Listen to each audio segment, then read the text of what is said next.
bien sûr, CRC, culture raisonnée contrôlée, c'est la marque qui était associée jusqu'au 18 au référentiel CRC, qui est un référentiel de certification de conformité produit. D'accord, en fait, pour repréciser tout de suite d'un point de vue agricole, c'est 1300 producteurs, 1300 agriculteurs qui sont engagés dans cette charte CRC. Voilà. On verra un peu ce que ça implique derrière au niveau agronomique.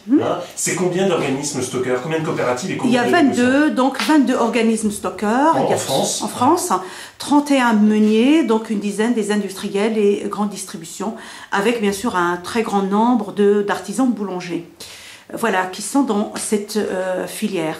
Et surtout, en fait, les surfaces qui sont emblavées en CRC, pour la récolte 2013, donc il y avait 33 000 hectares de blé. Ouais. Voilà. Le seigle, il y en a un tout petit peu, donc ça ne représente pas beaucoup.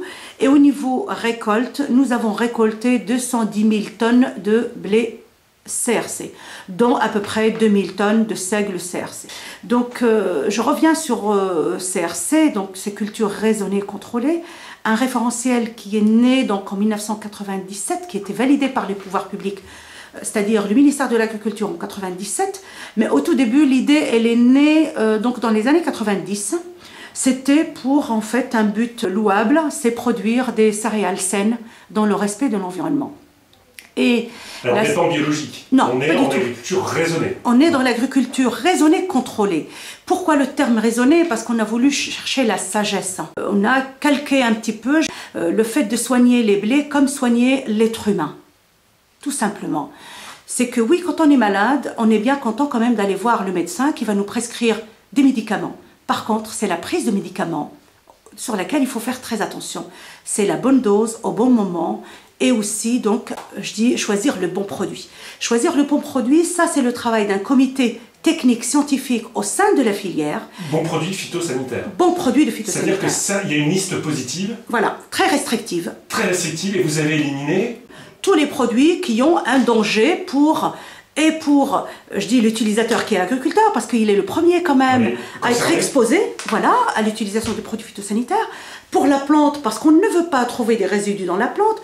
Pour le sol, parce qu'on ne veut pas non plus avoir de résidus dans le sol, ni dans l'eau, parce que ça, c'est quand même très important. Donc, et en gros, vous avez éliminé tout ce qui est T+. T+.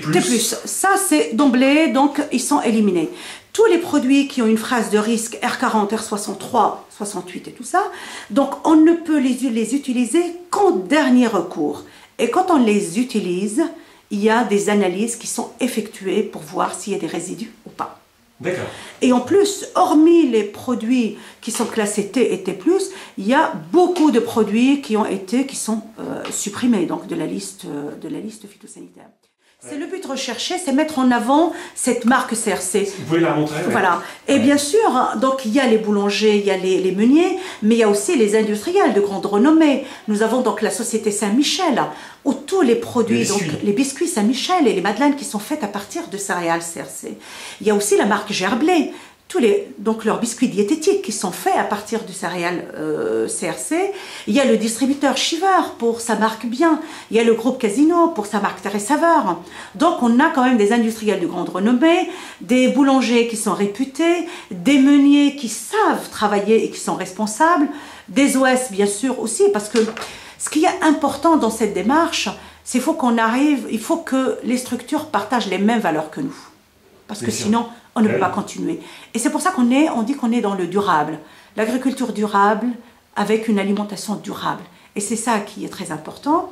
On a devancé un petit peu les lois, les orientations politiques, parce que là, on vient de nous proposer donc la loi d'avenir, où on parle de JEE, on parle de labelliser donc les filières. C'est des choses que nous avons déjà fait. Vous étiez précurseur. En précurseur. Donc, valoriser le travail de l'agriculteur, ça c'est très important.